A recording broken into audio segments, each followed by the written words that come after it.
Good day to everyone. I'm Kimberly Jane Vitor from Group 1. We are going to tackle to you the Juan de Plasencia costume of the Tagalog. So these are my group member, Agnes, Sheralyn Mae, Delacruz, Marc, Joseph, Rodelas, Mica, and Presto, Eugene. Before the main topic, let's watch this short documentary from Cara David.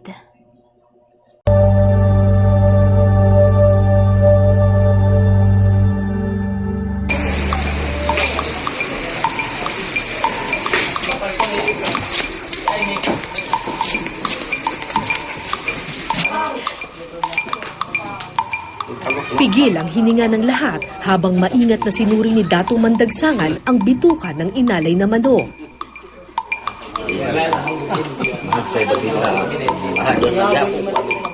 Si Dato Mandagsangan ang pinakamataas na dato sa tribo ng mga Banwaon. Makalipas ang ilang minuto, maganda daw yung bituka, malinis, tsaka daw yung pagkakaayos daw ng mga abdo, maganda daw, malinis daw. So, good daw tayo. noon ko lang unang nakitang ngumiti ang mga dato at ang dating malamig na pagtanggap, napalitan ng ngiti at palakpakan. Sa wakas, may pahintulot na kaming makapasok sa kanilang tribo. Gandang araw po sa inyong lahat. Ako po si Cara David. Pero pwede niyo po akong tawagin Cara. Ang mga dato ang pinakamataas na uri ng tao sa tribo ng mga Banwaon. Sila ang gobyerno, simbahan, doktor at guro ng buong komunidad. Marami ng religious missionaries ang sumubok na baguhin ang paniniwala ng mga Banwaon. Pero sadyang hindi raw iiwan ng mga dato ang kanilang paniniwala sa mga espiritu ng kalikasan. Dili na daw adlaw. Nagdisubay lang na adunay mga kultura nga magisunod tinuig sila tuig sinungdan nga bisan usay mo abot nga kalambuan dawato na muna pero ang kultura dili na pwede dawato man ako kuhaon. Magagalit po yung mga espiritu magalit pag umalis kayo sa kultura ninyo. Buwas pa ni Ana, ang among mga tanong po, maapir gihapon na. Kaya doon na may tag-iya sa tanong, may ka na ibabasok.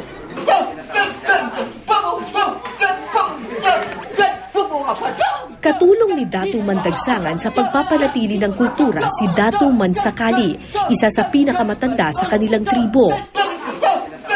Si Dato Mansakali ang tulay ng tribo sa mga espiritu ng kalikasan.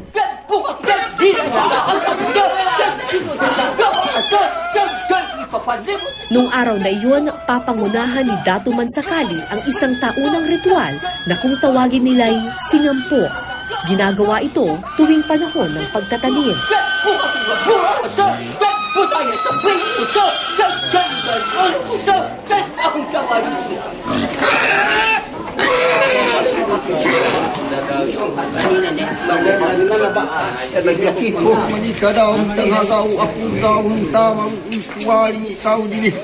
Balo sa kaumawa po imo nahanggung sa babuyay bakala duwad di kuway matunan sa Para saan yung singampo? Para hain ko. Para ko amin kung sa iwali salat ako mga tinawagan ko mga lahat. Saya may kakayat. Ganun. Kayo palit lawan. Tibali yan ang sinampo pagluhod. Nakakabit sa kalikasan ang kultura ng mga Banwaon. Paniwala nila, kapag hindi maganda ang pagtrato ng tao sa kalikasan, hindi rin sila bibiyayaan nito. Ayon kay Dato Mansakali, nitong mga nakaraang taon, malaki ang kasalanan ng tao sa kalikasan. Kaliwat kanan daw ang pagputol ng mga puno at hindi raw masaya ang mga engkanto. Ngayon, sinalabaho gabi mahapon. Og hangyo kayo mga engkanto, namula ho kayo, wahadi ki magarebe no sakit kay kahinang tadaligusyo. So kayo iman taon-taon dati may ang pamulak kayo. Sino po ba nagmamay-ari ng kahoy? Bawa din ta kani kay makagat. Bawal sabihin kung sino nagmamay-ari ng kahoy. Pero hindi tao ang nagmamay-ari ng kahoy.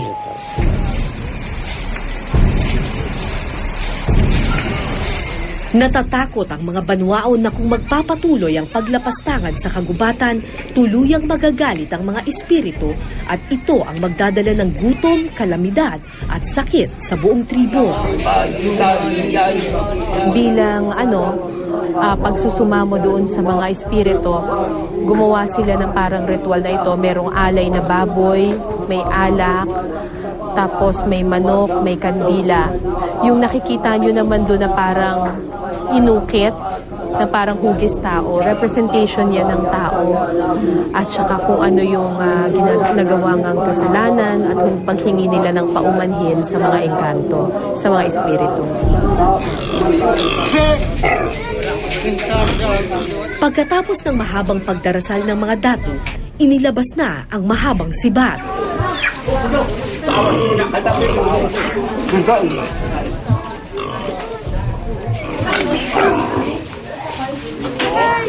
At sinimulan na ang pag-aalay ng buhay at dugo.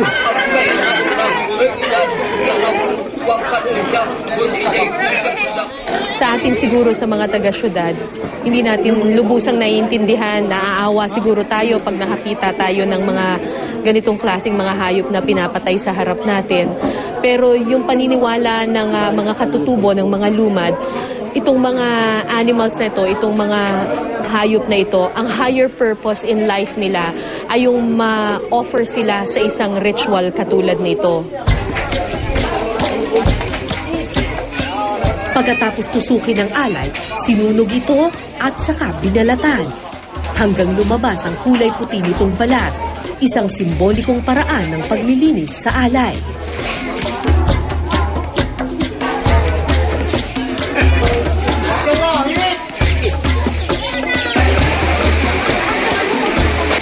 Nang matapos, binuksan na ang hayop at inilabas ang bituka at lamang loob nito. Kailangang suriin ng mga dato ang atay at lapay ng hayop na kanilang inalay.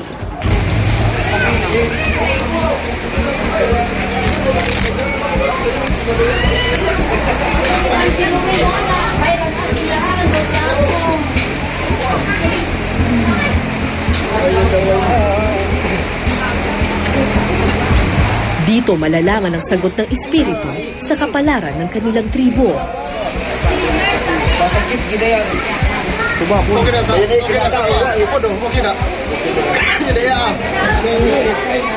Pero hindi maganda ang pangitaing kanilang nakita. May hiwa, may hiwa, may hiwa.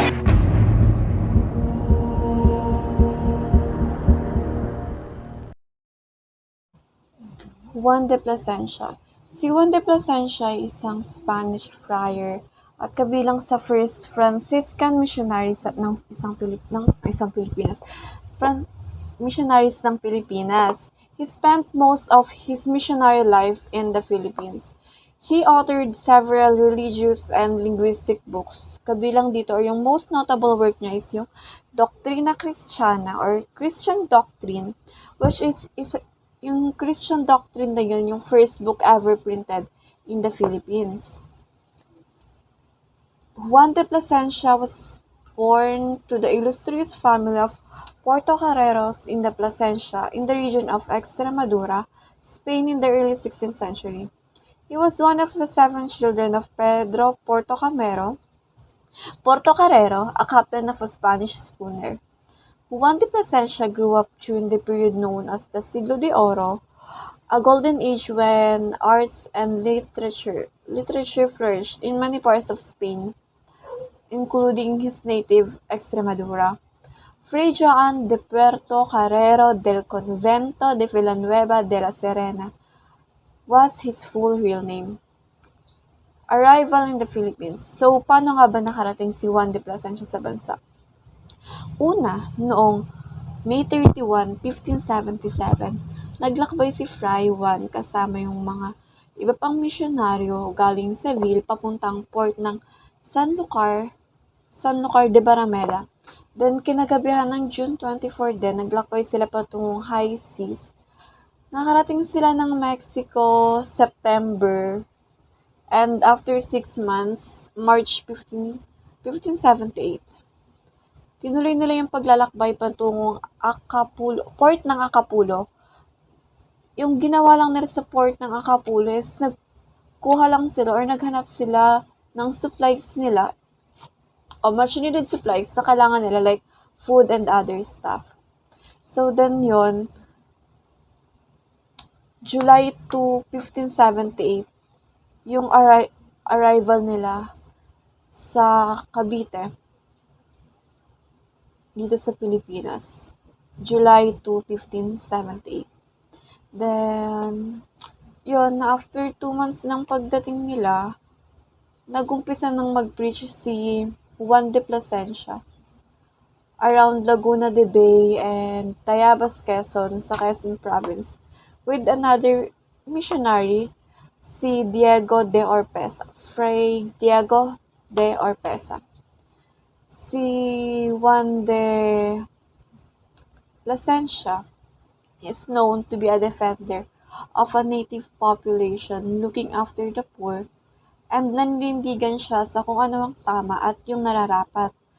Nagpagawa si Plasencia ng primary school kung saan hindi lang Christian doctrine yung matututunan ng mga bata, kundi pati na rin yung pagbabasa, pagsusulat, at yung sining. Isinagawa ito or ginawa ito. Binuo yung ganong klaseng system upang yung mga bata daw ay hindi lang maging isang mabuting Kristiyano, pati na rin maging isa silang mabuting mamamayan. Isa sa naging kontribusyon ni Fray Juan is yung relasyon de las costumbres o yung relasyon ng kaugalian or customs of Tagalog. Oldest copy ng work na to is makikita sa Autos de Buen Gobierno Proveedos por la Audiencia de Filipinas. Purpose ng pagbuo: to put an end to some injustice being committed against the natives by certain government officials. So, yun nga. Binuo yung book para mapakita or maisaayos yung mga maling nagagawa ng mga gobyerno back then. Sa book na to, yung nakasa dito sa relasyon de las costumbres, yung mga customs din, tradition, and beliefs ng mga Pilipino. So, ito yung sinasabi kanina na sa document din na to, nakuha yung first code, civil code ng bansa na siyang ginagamit ng mga alkalde. Ito yung nakatulong sa mga tao upang maisaayos yung injustice na nagagawa ng mga government officials noon. Ayun, yung book na to, sa book na to nakuha yung civil code na siyang ginagamit ng mga alkalde sa administration of justice nila noong mga panahon ngayon. Nakasaad dito sa parang essay thoughts. The chronicler Francis enemies, and so I can hardly express the sadness I feel anytime the news of such incidents reach my ears or I myself am involved. However, if one is to choose between enmity and friendship and between peace and war, I believe enmity is to be preferred. For considering the kind of persons most of the alcaldes, mayors are nowadays, nothing indicates that friendship with them will help the mission in any way. On the contrary, it will destroy them. Because as I have observed, you can hardly find one that is not blinded and moved by greediness, thus destroying his own soul as well as the lives of possessions of the poor Indians. So, dito sa civil code, dito kasi nakuha yung civil code, diba? So, dito, sa document na to, parang ito yung nagbigay ng opportunity na opportunity at naging isang malaking bagay sa mga mamamayan noon upang maprotektahan nila o mapagtanggol ang sarili nila in legal cases. At dito rin, yun nga, yung sa document na to, yung naisaayos yung administration ng justice upang tama yung gawin nila. Yung mga duty and obligation nila is magawa nila ng tama. The relasyon de las costumbres treats of the government of the Tagalog, the administration of justice, slavery, inheritance, social system, and marriages. So, yung mga iba pang nakasaad sa document, mabanggit ng mga susunod na reporters. So, yan. Each barangay was governed by a datu, who gained positions by inheritance, wisdom, physical prowess, or wealth. The datu exercised all functions of government. He was the executive, legislative, and the judge in times of peace, and the commander-in-chief in times of war. So, ang datu yung leader or pinaka-leader sa community nila. Sila yung decision maker sa kanila. Sila yung nagde-decide kapag may conflicts or problems sa community nila. Sila yung kinikilala bilang isang mahusay at magaling sa kanilang komunidad.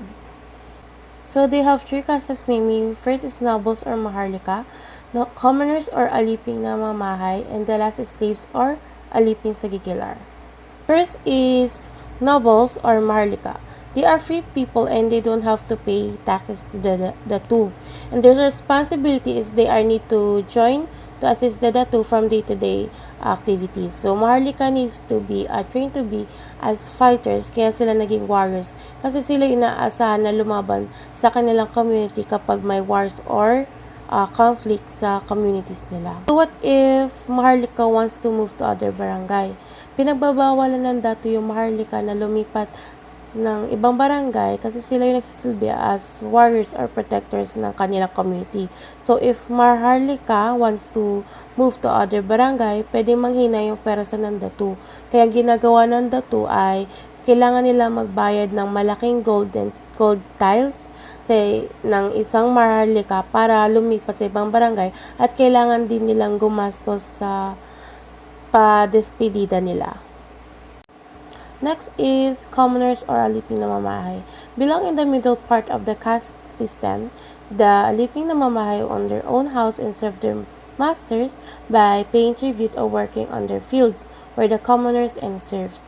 They are common people, so di sila slaves na pwede ibenta. Sila yung average people na nagtatrabaho sa isang household like helpers sa isang maharlika or sa isang datu, na ang kapalit nun ay pinapasahuran sila. Ang pinakaiba ng aliping na mamahay sa ibang aliping ay pwede sila magpakasal or having own properties like houses, and also they can all have own families. So the last one is aliping sa gililir or they slaves. They serve their master in their houses and lands, can be sold off, and the master can reward his or her slaves by giving them a portion of the harvest so that the slaves would be faithful to him or her.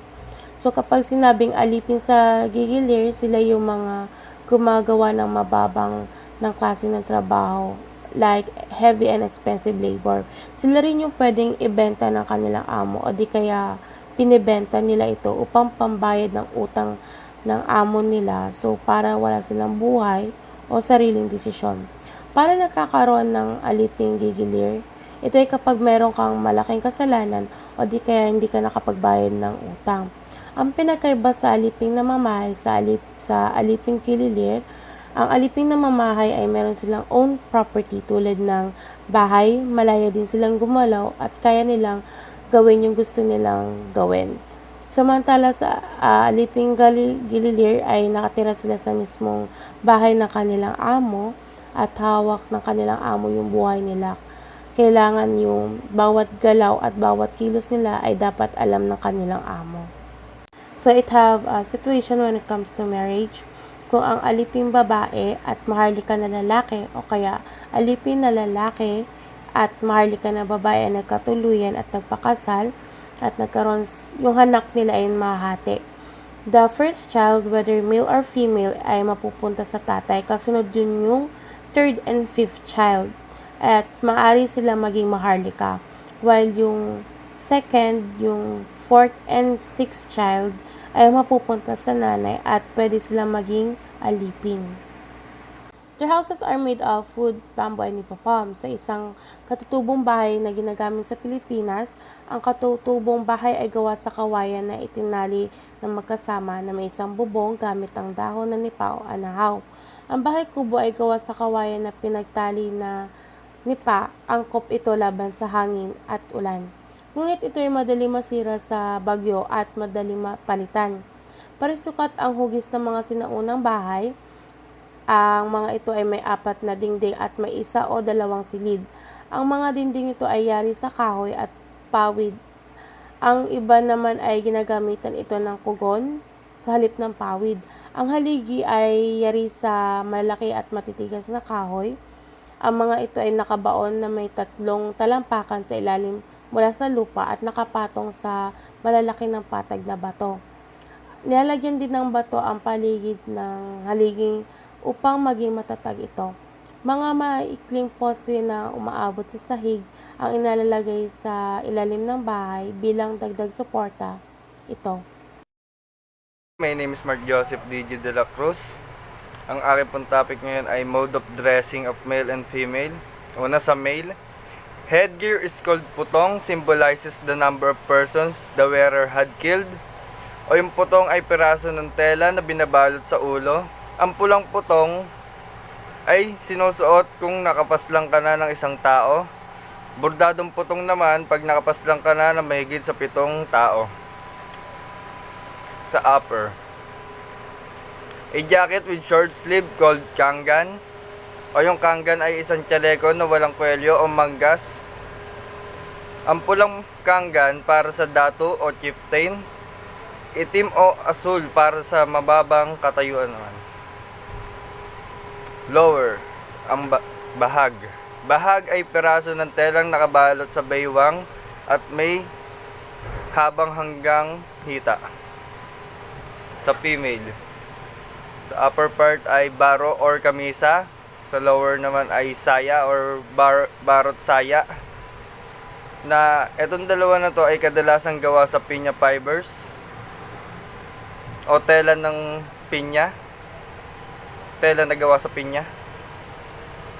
Ornaments, a decorative object or details that adds quality or distinction to a person, place, or thing. Ang ornaments ay palamuti, katulad ng hikaw, singseng, saka mga bracelets.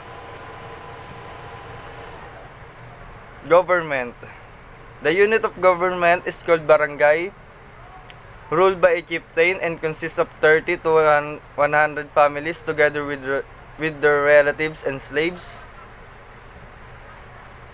Administration of justice o yung kanilang legal system. The chieftain's executive function includes implementing laws, ensuring order, and giving protection to his subject. Disputes between individuals were settled by a court made up of the chieftain and council of the elders. Inheritance o yung pag-inherit ng pagka-chieftain o datu. The first son of the barangay chieftain inherits his father's position o yung unang anak. If the first son dies, the second son succeeds their father. In the absence of male heirs o yung pag hindi nagkaanak ng lalaki ang chieftain o datu, it is the eldest daughter that becomes the chieftain o yung pinakamatandang babae ang magiging chieftain or datu. Slave or pagiging alipin. So, paano nga ba nagkakaroon ng alipin no, that time? So, una is kapag nabihag ka nila from the other barangay or kalaban. And pangalawa, kapag hindi ka nakapagbayad ng utang.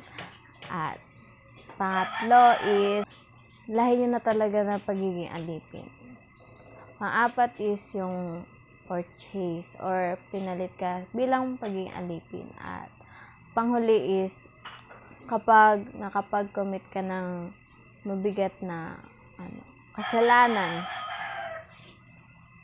at ang magiging parusa mo ay magiging alipin. So, paano nga ba makakawala or makaalis sa pagiging alipin? So, una is, siyempre kapag napatawad ka na nila, pangalawa ay pag napagbayad ka na ng utang mo, at pangatlo is condemnation, and lastly is bravery, or kapag may possible na maging dato ang isang slave, maaring nakapag-asawa siya ng dato, at yung magiging anak niya is possibly na maging dato rin or maging slave, hati. Marriage custom. So, ang most common tawag sa mga lalaki in general is monogamous, while ang mga wives naman is asawa. So, yung courtship o yung panliligaw nila ay nag-start sa paninilbihan. Prior to marriage is, yung lalaki is kailangan niyo magbigay ng dowry. Una is bigay kaya, or yung piece of land, or kung meron kang gold, kung anong kayamanan ang meron yung lalaki. Pangalawa is panghihimuyat, or yung gift ng ina ng lalaki sa parents ng babae. And lastly is yung ang tawag sa kanya is bigay suso. Binabayaran ng lalaki yung paghihirap ng magulang ng babae sa pag-aalaga bilang ina. So, ayun. And marriage between couples belonging to different social classes were not common. So, kasi ang pinaka-common kasi nila, by lahi lang. Maharlika to maharlika, dato to dato, pero hindi naman sila sabing bawal. Merong mga possibility kasi na nakapag-aasawa yung dato sa mga slave or maharlika to commoners, mga ganon. Next, several grounds of divorce are adultery, abandonment on the part of the husband, cruelty, and insanity. So, kapag nagdi-divorce naman sila, yung dowry isa pupunta sa parents ng bride. And kapag naman yung lalaki ay nakapaghanap ng ibang babae, is yung bride kailangan niya, or yung asawa kailangan niyang ibigay yung kalahati or ibalik yung kalahati sa lalaki. Kapag naman ang babae nakapaghanap ng ibang lalaki, kailangan niya ibalik yung dowry na ibinigay sa kanya. So, hindi dahilan yung kapag marami kang asawa is marami kang dowry. So, kailangan yun ibalik. And kapag naman may anak sila, yung dowry is mapupunta sa mga anak. Religious and belief. So, ang mga Pilipino noon, they worship many gods and goddesses. So, katulad na lang ni Bathala, Supreme Being, Idayanale, God of Agriculture, Sidarapa, God of Death, Agni, God of Fire, Balangaw, God of Rainbow, Mandarangan, God of War, Lalahon, God of Harvest, and lastly, Siginarugan, God of Hell. And sinasamba din nila yung mga animals and trees. Magandang hapon. Ako nga po pala si Eugene Presto, at ating talakayin ang superstitious belief or kanilang paniniwala nung panahon. Naniniwala sila sa aswang, duwende, kapre, tikbalang at mga tiyanak. Gayon din ay naniniwala sila sa mga kapangyarihan ng mga kwintas at iba pang alahas, tulad ng anting-anting. Naniniwala sila sa kulam at mga gayuma or love potion. Pangalawa, ating pag-usapan ay ang kanilang economic life or ang kanilang ekonomiya noong panahon. Una ay ang agriculture, ang pagtatanim ng palay, pagtatanim ng mais, saging, mga niyog at mga sugar canes or tubo at iba pang uri ng mga gulay at prutas. Pangalawa ay ang pangangaso sa kabundukan. Pangatlo ay ang pangingisda sa mga ilog at dagat. Pang-apat ay ang paggawa ng mga barko, paghahabi, pagmamanok or manukan at ang pagmimina. At hindi mawawala ang pakikipagkalakalan. Nakikipagkalakalan sila sa iba't ibang uri ng barangay at iba't ibang barangay paggamit ang bangka. Gayon din ay nakikipagkalakalan sila sa iba't ibang bansa tulad ng Borneo, China, Japan, Cambodia, Java at Thailand. Pangatlo, ating talakayin ang kanilang lingwahe at sistema ng kanilang pagsulat. Pangunahing lingwahe ay ang kanilang pangunahing lingwahe ay Tagalog, Ilocano, Pangasinan, Pangpangan or Kapampangan, Sugbuhanon, Hiligaynon, Maguindanao at Samarnon. Ang mga lingwaheng ito ay nag-orihinal sa lingwahe na nanggaling sa lingwahe ng Malayo-Polynesian. Kanilang sistema ng pagsulat ay ang kanilang alpabeto ay binubuo ng 3 patinig at 14 na katinig at ang tawag dito ay baybayi.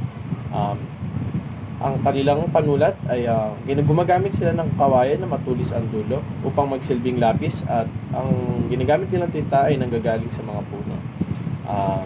Nagsusulat sila sa pamamagitan ng bamboo tubes or mga tubo at nagsisilbi itong. Gayon din, isa pang example, ang malalaking uri ng halaman at ito ang kanilang ginagamit upang magsilbing papel na kanilang pinagsusulatan. Ayun lang po.